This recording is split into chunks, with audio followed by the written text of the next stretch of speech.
makna jihad di dalam Al-Quran adalah jihad diri dan harta, artinya jihad materi, sebagaimana di dalam Al-Quran disebutkan dalam surah Al-Saff, dalam surah As-Saff, ya ayyuhalladzina amanu hal adullukum ala tijaratin tunjikum min adzabin alim tu'minuna billahi wa rasulih wa tujahiduna fi sabilillahi bi amwalikum wa anfusikum dzalikum khairul lakum in kuntum ta'lamun.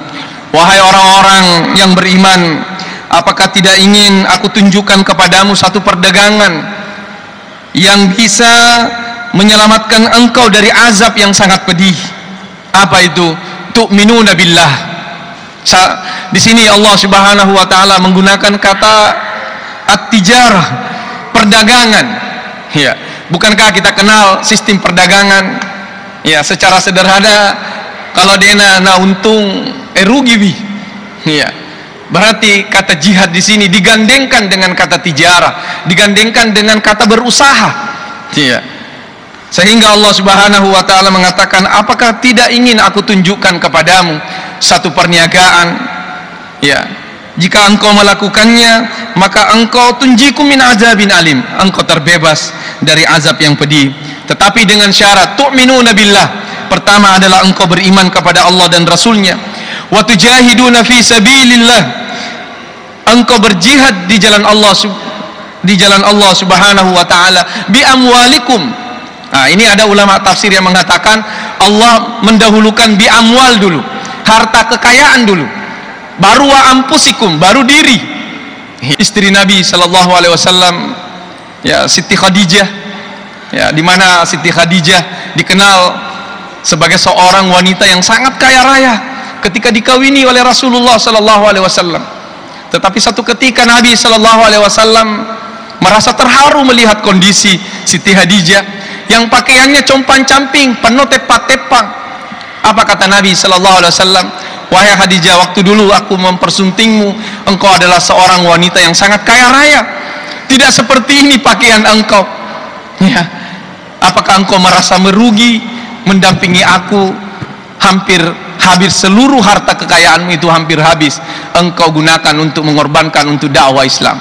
Apa jawaban Siti Khadijah? Tidak sama sekali ya Rasulullah, justru ini menjadi satu kehormatan bagiku, bisa membantu, bisa menjadi bagian dari dakwah Rasulullah sallallahu alaihi wasallam. Ya.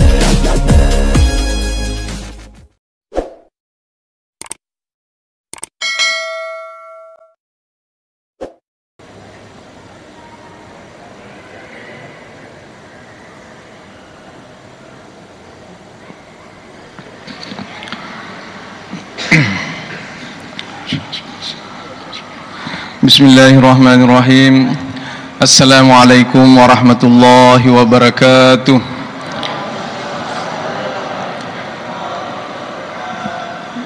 Alhamdulillah, alhamdulillahillazi faddala bani adama bil ilmi wal amali bih. Wassalatu wassalamu ala asyrafil anbiya'i wal mursalin sayyidina wa habibina wa maulana Muhammad wa ala alihi wa sahbihi ajma'in. Amma ba'd. Marilah kita senantiasa mengucapkan puja dan puji syukur kehadirat Allah Subhanahu wa taala, Tuhan yang tiada henti-hentinya melimpahkan rahmat dan karunia-Nya kepada kita semua, sehingga alhamdulillah malam ini kita sudah sampai pada malam ke-22 Ramadan tahun 1445 Hijriah. Mudah-mudahan Allah Subhanahu wa taala senantiasa membimbing kita, memberi kita petunjuk dan menghabiskan Ramadan ini dengan ibadah yang sempurna. Ya, bukankah 10 terakhir Ramadan ini, kata Rasulullah sallallahu alaihi wasallam, hendaklah engkau mencari dan berusaha mendapatkan malam Lailatul Qadar. Ya, di malam ganjil di 10 terakhir Ramadan. Ya, kenapa? Karena di 10 terakhir Ramadan itu ada malam Lailatul Qadar. Tetapi Allah menyembunyikan kapan malam Lailatul Qadar. Dan salah satu hikmahnya mengapa Allah menyembunyikan malam Lailatul Qadar di 10 terakhir Ramadan agar supaya kita benar-benar serius semuanya mengisi di 10 terakhir Ramadan itu dengan ibadah dan kebajikan. Demikian pula salawat dan salam semoga senantiasa tercurah kepada baginda Rasulullah sallallahu alaihi wasallam, Nabi yang senantiasa kita mengucapkan rasa syukur kepadanya, bersalawat dan memberikan salam kepadanya sebagai tanda rasa terima kasih kita yang telah diutus oleh Allah Subhanahu wa taala ke persada bumi ini sebagai rahmatan lil alamin. Kaum muslimin dan muslimat jamaah tarawih yang dimuliakan Allah Subhanahu wa taala, dalam kesempatan singkat ini saya diberi kehormatan oleh panitia pelaksana memberikan satu judul, yaitu konsep jihad dalam pandangan Islam. Biasa kita mendengarkan kata jihad, ya, maka yang terlintas dalam pikiran kita singkat saja, jihad adalah perang. Jihad adalah suatu kondisi mempertahankan ajaran agama kita. Ketika Nabi SAW berjihad, maka kata-kata berjihad di situ bermakna berperang, dan itu tidak salah. Nah, yang salah adalah ketika penggunaan kata jihad itu dipadankan dengan kata yang menunjukkan kekerasan. Nah, itu yang yang kita tidak setuju dengan penggunaan kata jihad ini. Ya. Kalau kita lihat dari sisi bahasa Arab, dari sisi kebahasaan, maka kata jihad ini berasal dari kata jahdun atau juhdun, ya, atau terambil dari kata jahada yujahidu yang sering terpakai di dalam Al-Quran. Itu merupakan satu rangkaian, satu akar kata dalam bahasa Arab. Ya, jadi jihad bisa bermakna kekuatan, kata jihad bisa bermakna kemampuan, bahkan kata jihad juga bisa bermakna kesulitan atau kelelahan. Artinya orang yang berjihad, maka dia memiliki kemampuan, dia juga memiliki kelelahan saat dia melakukan sesuatu. Sedangkan jihad menurut terminologi atau menurut istilah, ini bisa dimaknai secara sederhana adalah jihad adalah mengerahkan segala potensi dan kemampuan yang dimiliki oleh seseorang untuk mencapai satu tujuan, khususnya dalam melawan musuh, dalam mempertahankan kebenaran atau mempertahankan ajaran agama kita. Berarti orang yang ikut berjihad, ya, berarti adalah orang yang telah memiliki kemampuan, dia kerahkan seluruh kemampuannya, ya, untuk mencapai satu tujuan, misalnya untuk membela agama, ajaran agama kita. Kaum muslimin dan muslimah jamaah tarawih yang dimuliakan Allah Subhanahu wa taala, tentu jika kita melacak, ya, ungkapan jihad ini, maka di dalam Al-Quran itu ditemukan banyak sekali kata jihad atau yang seakar kata dengannya. Itu ditemukan sebanyak 33 kali tersebut dalam Al-Quran. 13 kali tersebut kata jihad ini beserta derivasinya, misalnya dalam bentuk fi'il madi, ya, bentuk kata kerja lampau itu 13 kali, kemudian 5 kali dalam bentuk fi'il mudhari', kemudian 7 kali dalam bentuk fi'il amar, kemudian 4 kali dalam bentuk masdar. Ya. Satu ayat dalam Al-Quran Allah Subhanahu wa taala yang dimana ayat ini menggunakan kata-kata jahada, ya, dimana Allah Subhanahu wa taala berfirman, infiru khifafa wa siqala wajahidu bi amwalikum wa anfusikum fi sabilillah dzalikum khairul lakum in kuntum ta'lamun. Infiru khifafa wa siqala, kata Allah Subhanahu wa taala memerintahkan untuk berangkatlah kalian berperang, khifafan wa siqalan, apakah dalam keadaan lemah ringan ataukah dalam keadaan berat. Artinya Allah Subhanahu wa taala sudah memerintahkan Nabi Muhammad SAW beserta dengan sahabatnya untuk ikut berperang, baik dalam keadaan lemah maupun dalam keadaan berat. Maksudnya ada orang yang memang normal untuk mengikuti, tetapi ada juga di antara sahabat yang tidak normal pun ikut berperang.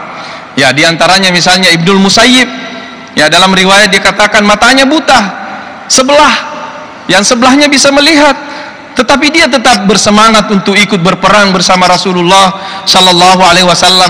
Apa yang dia katakan? Kalau saya ikut bergabung maka itu akan semakin memperlihatkan besarnya kekuatan kaum muslimin.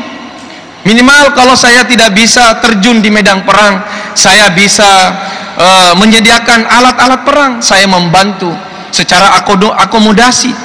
Nah, ini demikian pula dengan sahabat-sahabat yang lain yang memang tidak pernah alpah, selalu bersemangat untuk ikut berperang bersama Rasulullah sallallahu alaihi wasallam ataupun tidak bersama Rasulullah. Wajahidu bi amwalikum wa anfusikum, dan hendaklah engkau berjihad dengan harta kekayaanmu, dengan amwal, wa anfusikum, dan dirimu sendiri, fi sabilillah, dalam jalan Allah. Dzalikum khairul lakum in kuntum ta'lamun, itu adalah lebih baik bagimu jika engkau mengetahuinya. Berarti ajaran jihad, mempertahankan ajaran agama kita adalah merupakan bagian daripada ajaran agama kita. Kaum muslimin dan muslimah jamaah tarawih yang dimuliakan Allah Subhanahu wa taala. Kemudian jika kita lihat macam-macam jihad sebagaimana yang telah diungkapkan di dalam Al-Qur'an, yang saya sebutkan tadi kurang lebih 33 kali disebutkan di dalam Al-Qur'an. Tentu malam ini kita tidak bisa mengupasnya sekalian semua, tetapi minimal kita bisa mengambil beberapa kesimpulan. Di antaranya yang pertama, macam-macam jihad adalah jihad non fisik. Maksudnya jihad non fisik ini bukan bermakna perang. Di antaranya di situ juga Allah Subhanahu wa taala menggunakan kata jahada yujahidu, wallazina jahadu fina lanahdiyannahum subulana.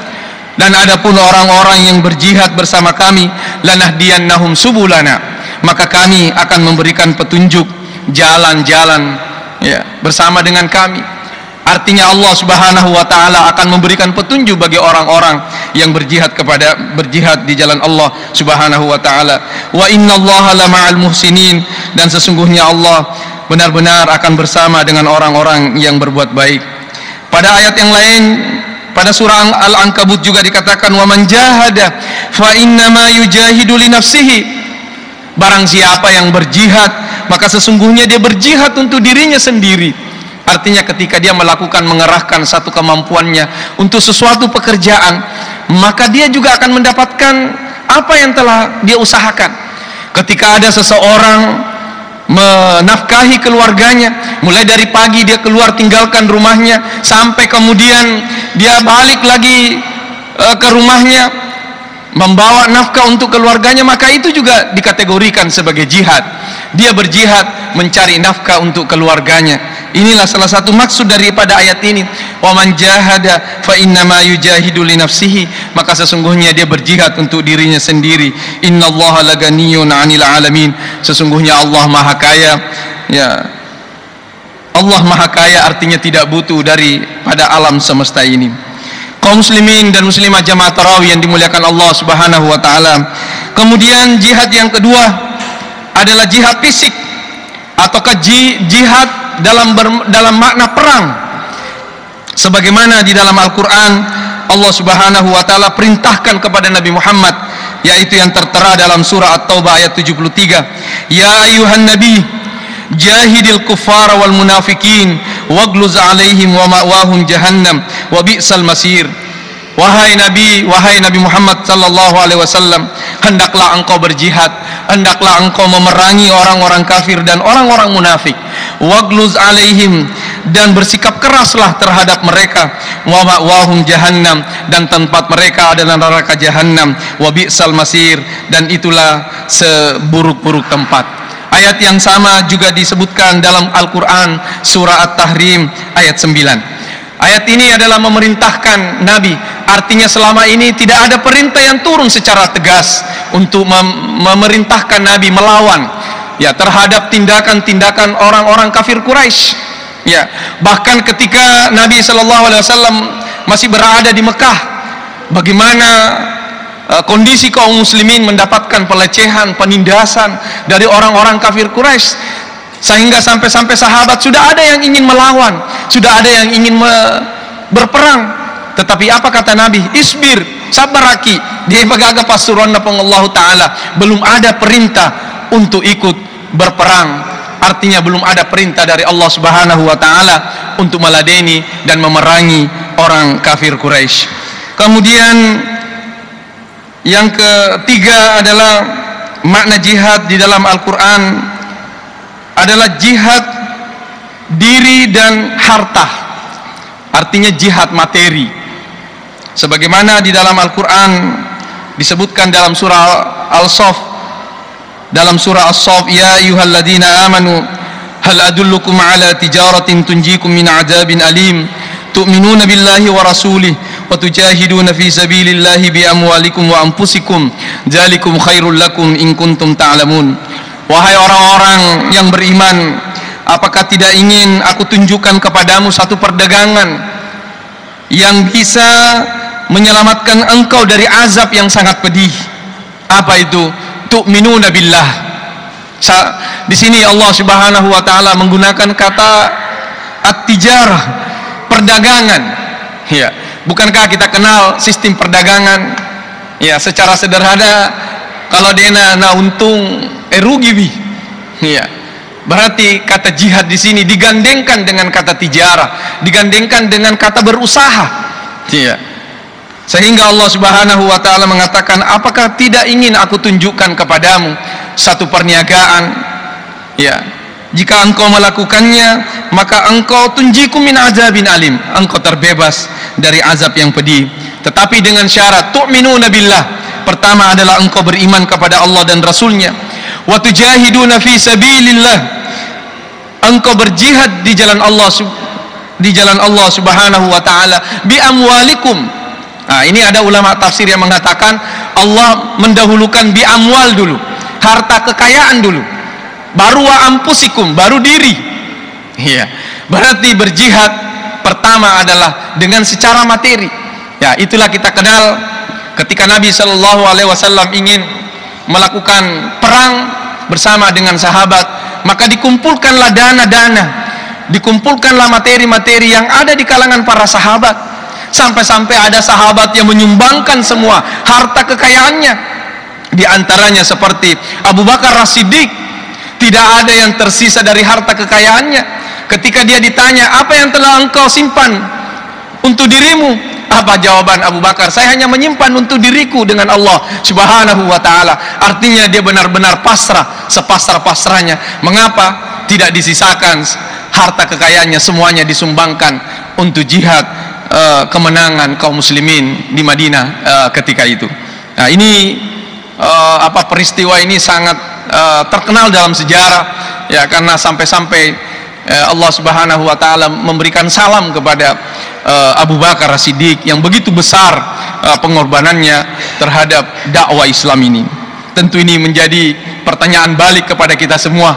Sekarang pengorbanan kita terhadap dakwah Islam ini seberapa besar sekarang, ya, pengorbanan kita untuk dakwah Islam. Dan itulah yang dilakukan oleh kaum muslimin, oleh para sahabat-sahabat Nabi, ya, terutama pada masa Mekah, ya, misalnya istri Nabi Shallallahu Alaihi Wasallam, ya, Siti Khadijah, ya, di mana Siti Khadijah dikenal sebagai seorang wanita yang sangat kaya raya ketika dikawini oleh Rasulullah Shallallahu Alaihi Wasallam. Tetapi satu ketika Nabi Shallallahu Alaihi Wasallam merasa terharu melihat kondisi Siti Khadijah yang pakaiannya compang-camping, penuh tepak-tepang. Apa kata Nabi Shallallahu Alaihi Wasallam? Wahai Khadijah, waktu dulu aku mempersuntingmu, engkau adalah seorang wanita yang sangat kaya raya. Tidak seperti ini pakaian engkau. Ya. Apakah engkau merasa merugi mendampingi aku? Hampir habis seluruh harta kekayaanmu itu, hampir habis engkau gunakan untuk mengorbankan untuk dakwah Islam. Apa jawaban Siti Khadijah? Tidak sama sekali, ya Rasulullah. Justru ini menjadi satu kehormatan bagiku, bisa membantu, bisa menjadi bagian dari dakwah Rasulullah Sallallahu Alaihi Wasallam. Ya, kita kenal Siti Khadijah dalam sejarah itu dikatakan yarwaram paranna, ya, sepertiga harta kekayaannya orang Mekah itu adalah harta kekayaannya Siti Khadijah. Nah, ini begitu besarnya pengorbanannya terhadap dakwah dan kepada Nabi Muhammad Sallallahu Alaihi Wasallam. Ya, bi amwalikum wa ampusikum, dan dirimu sendiri. Ya, artinya di antara sahabat banyak yang berguguran di medan perang. Ya, bahkan ini ada satu kisah Ada seorang sahabat Nabi namanya Hanzalah.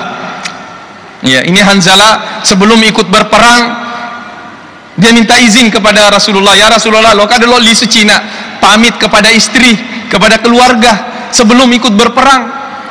Apa yang terjadi Hanzalah? Ketika dia pulang, dia sempat bercampur, bergaul dengan istrinya. Sampai-sampai kemudian setelah bergaul dengan istrinya, tibalah pengumuman, diumumkan bahwa perang Uhud akan segera dilaksanakan. Pasukan kaum muslimin akan diberangkatkan ke Gunung Uhud. Apa yang terjadi? Begitu semangatnya ini Hanzalah, nalu pecem mejunnu. Berangkatlah Hanzalah pergi berperang bersama Rasulullah sallallahu alaihi wasallam. Nalu pecem mejunnu. Apa yang terjadi? Apa kata Nabi sallallahu alaihi wasallam? Hanzalah telah wafat, Hanzalah telah syahid, dan dia telah dimandikan oleh malaikat. Karena sesungguhnya dia berangkat, dia lupa mandi junub. Begitu semangatnya untuk menjemput yang namanya mati syahid dalam peperangan fi sabilillah, sehingga dia mendapatkan kehormatan. Kata Rasulullah sallallahu alaihi wasallam, dia dimandikan oleh malaikat. Ini Hanzalah kisahnya. Dia adalah seorang sahabat yang begitu bersemangat untuk mengikuti perang bersama Rasulullah sallallahu alaihi wasallam.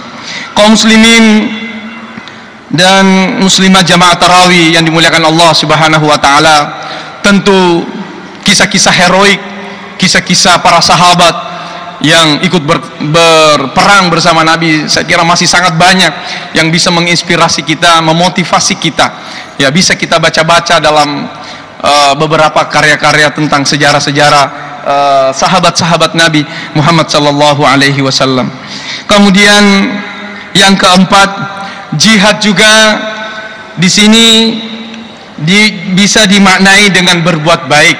Salah satunya adalah jihad berbuat baik kepada kedua orang tua. Ini satu ketika Rasulullah sallallahu alaihi wasallam ingin berangkat perang bersama dengan sahabat.